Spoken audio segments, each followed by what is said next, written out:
Hi, good morning. It's Friday, February 15th, here in the Pacific Northwest. My name is Mary Jadwisiak, and I'm here coming to you live from Holding the Hope Central in Battleground, Washington.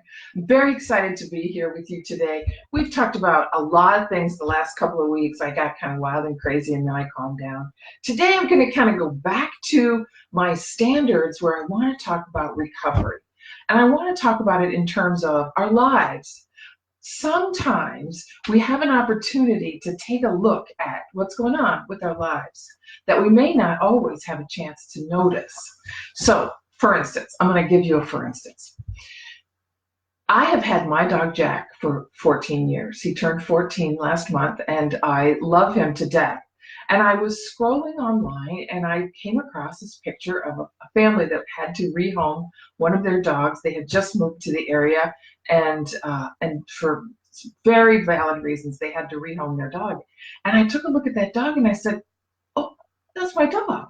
I brought him home, named him Bobby. So now I have Jack and Bobby. Now, what happened is Bobby was confused. I bought Bobby his own bed. It was just like Jack's. So they had identical beds.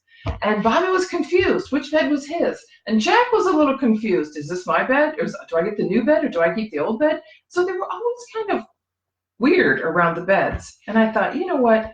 I need to get Bobby his own bed.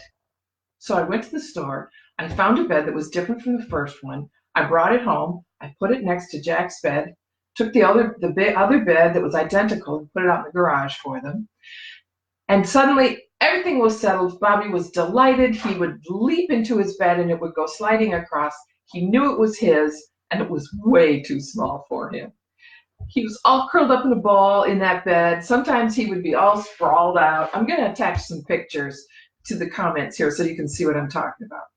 But Bobby knows that's his bed. And he's willing